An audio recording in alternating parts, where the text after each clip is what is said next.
नमस्कार, गणित ज्ञान कक्षा में आपका स्वागत है। जैसा कि आप जानते हैं, हम यहाँ चर्चा करते हैं मैथमेटिक्स का। क्लास 10th एनसीईआरटी मैथमेटिक्स, जिसमें हमने एक्सरसाइज 3.2 अभी कंप्लीट किया है। चैप्टर 3 पूरा का पूरा आपका लीनियर इक्वेशन के ऊपर है।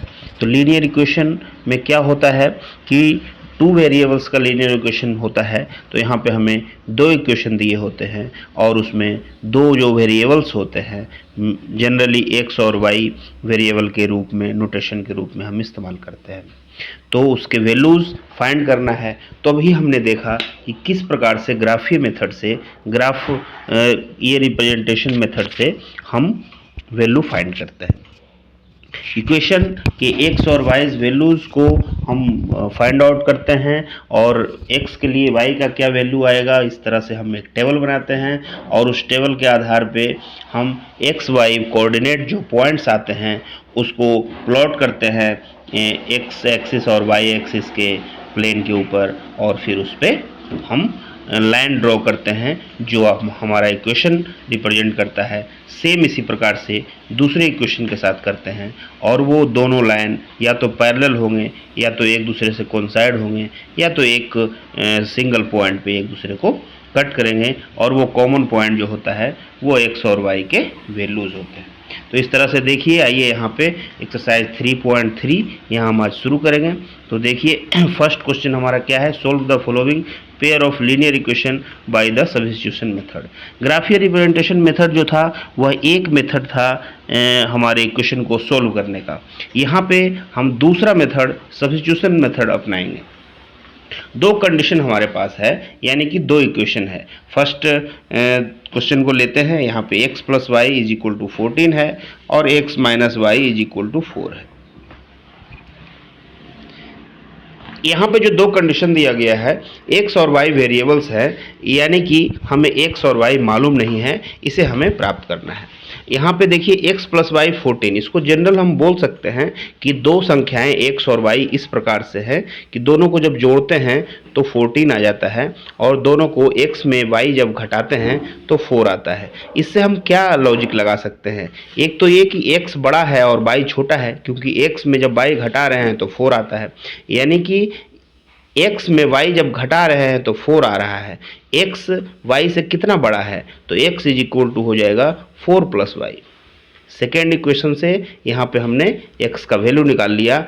अब ये जो x is equal to 4 plus y जो आ गया, इस वैल्यू को फर्स्ट इक्वेशन में पुट करेंगे तो ये क्या हो जाएगा, x तो 4 प्लस वाई आ जाएगा, तो x की जगह पे 4 प्लस वाई लिखेंगे और y को जो कहते हैं y लिख देंगे इज इक्वल टू 14। अब देखिए 4 plus 2y is equal to 14 आ गया। 4 plus 2y is equal to 14, यानी 2y जो है 10 आ गया, y आपका 5 आ गया। y 5 आ जाएगा तो दूसरा क्या आ जाएगा, 4 आ जाएगा। दूसरा देखिए 4 आना है, दोनों को घटा के तो 5 है, तो दूसरा क्या आएगा आपका 9 आ जाएगा। तो इस प्रकार से हम देख सकते हैं कि x आपका 9 है और y आपका 5 है। तो ये दोनों ही इक्वेशन को सेटिस्फाई करेगा। दोनों को घटाएंगे तो 4 आ जाएगा और दोनों को जोड़ेंगे तो 14 आ जाएगा।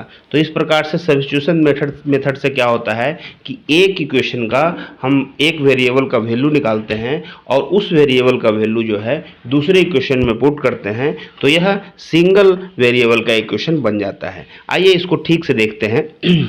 देखिए सेम टू सेम जैसा हमने अभी बताया वैसा ही यहाँ पे किया जा रहा है। x plus y 14, x minus y 4, और from first b obtain, first से हमने क्या ऑब्टेन किया, तो x इज इक्वल टू कितना आएगा 14 माइनस वाई। फर्स्ट से यहाँ फर्स्ट वाले इक्वेशन से हमने x निकाला और सेकंड में पुट करेंगे। तो दोनों केस में जैसे हमने पहले बताया कि सेकंड वाले इक्वेशन से हमने x निकाला था और उसको फर्स्ट में पुट किया था, तो यहाँ भी सेम केस में देखिए आंसर वही आना है।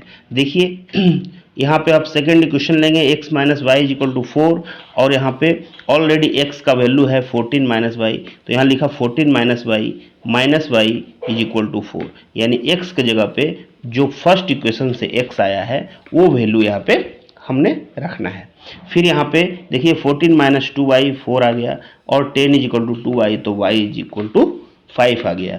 अब y जब 5 आ गया तो किसी भी दोनों में से किसी भी इक्वेशन में y का वैल्यू रख के हम x का वैल्यू निकाल सकते हैं। तो दोनों का सम जो है 14 है, तो आप सोच लीजिए एक 5 आ गया तो दूसरा 9 आना है, तो यहाँ पे 9 हो गया।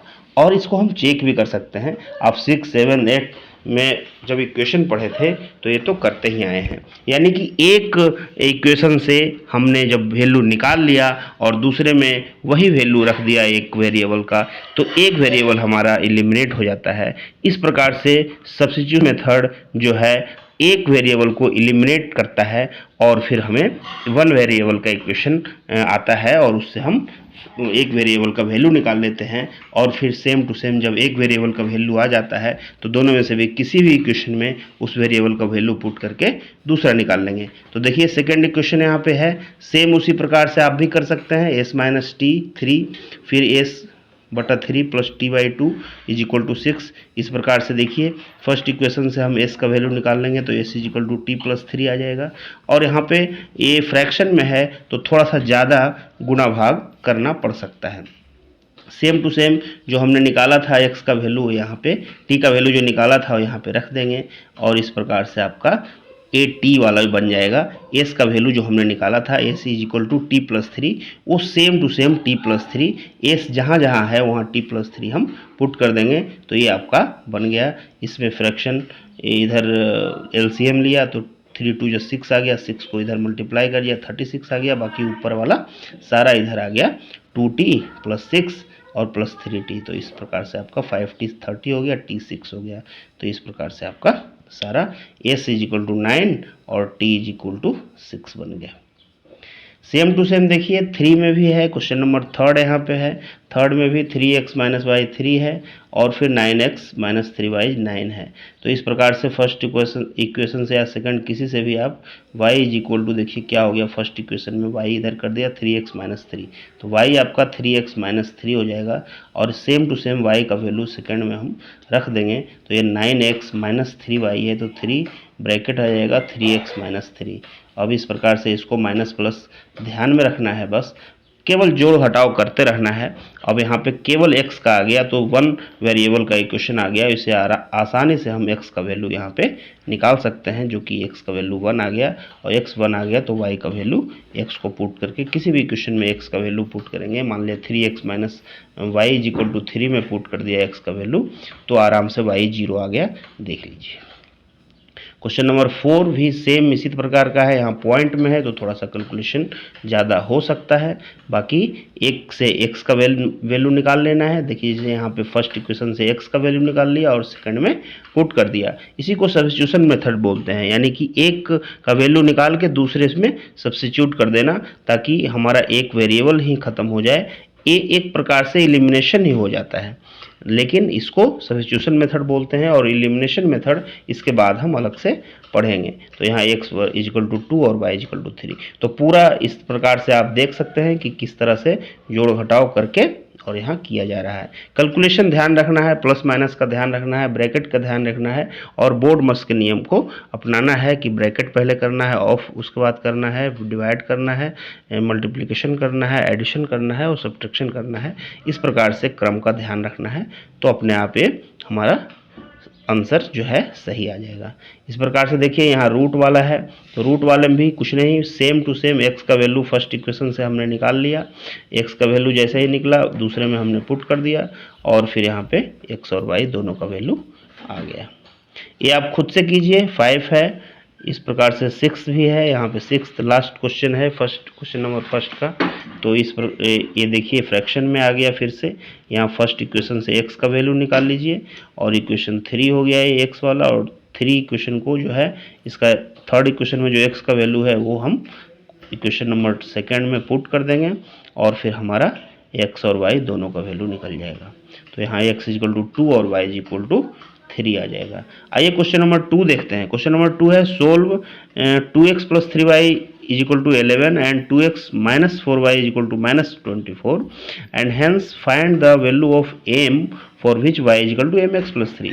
अब x y का वैल्यू आ जाएगा तो y is equal to mx plus 3 में x और y का वैल्यू रख के हम निकाल सकते हैं कि m का वैल्यू क्या होगा। देख लीजिए यहाँ पे 2x प्लस 3y 11 है, तो 2x क्या हो जाएगा, 2x is equal to 11 minus 3y। अब 2x का value same to same second में भी 2x लिखा है, तो यहाँ 2x ही वैल्यू हम पुट कर देंगे, तो क्या हो जाएगा 11 minus 3y minus 4y is equal to 24। तो यहाँ देखिए 7y हो जाएगा, और 24 है तो 11 इधर माइनस, तो माइनस 7y जो है वो आपका हो जाएगा 24 माइनस 11। इस प्रकार से आपका यहाँ पे आ जाएगा। तो ऐसे आप इसको सोल्व करते हैं। तो -24 माइनस 11 यानी कि माइनस जो है 7y इज इक्वल टू -35, तो y आपका 5 हो जाएगा। y जैसा ही 5 हो जाएगा तो यहाँ पे फर्स्ट इक्वेशन में हम y का वैल्यू रख के x का वैल्यू निकाल सकते हैं। जैसे 2x प्लस y 5 हो जाएगा तो 15, 2x plus 15 is equal to 11।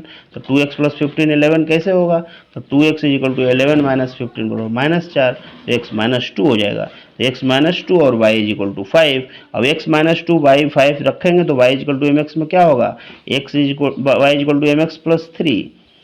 इसमें अब x और y जो भी वैल्यू आया इसका पुट करके हम निकाल लेंगे। देखिए यहाँ पे देखिए फर्स्ट इक्वेशन आपका एक कुछ इस प्रकार से है, 2x plus 3y 11। Second equation ये है, x का वैल्यू यहाँ से निकल लिया, या हालांकि x का वैल्यू निकालना कोई जरूरी भी नहीं है, 2x सीधा लिखेंगे 11 माइनस 3y तो भी हमारा वही आंसर आएगा। तो y 5 आ गया, वैसे भी 5 आया था, x माइनस 2 आ गया। अब y is equal to mx plus c है, तो y 5 है, तो 5 is equal to minus 2m और प्लस 3 है 3। इस प्रकार से आप m का वैल्यू निकाल सकते हैं, जो यहाँ आ गया 2 आ गया, यानी कि -1 हो जाएगा m। देखिए यहाँ पे m का वैल्यू निकालने के लिए क्या किया गया है, तो यहाँ पे -1, यहाँ y 5 हो गया, x -2 हो गया, m हो गया, ये भी वन वेरिएबल जिसमें m है उसका लीनियर इक्वेशन हो गया। अब m का वैल्यू आसानी से निकल गया। तो हमने यहाँ पे देखा कि किस प्रकार से क्वेश्चन नंबर फर्स्ट और सेकंड पूरा हमने सोल्व किया।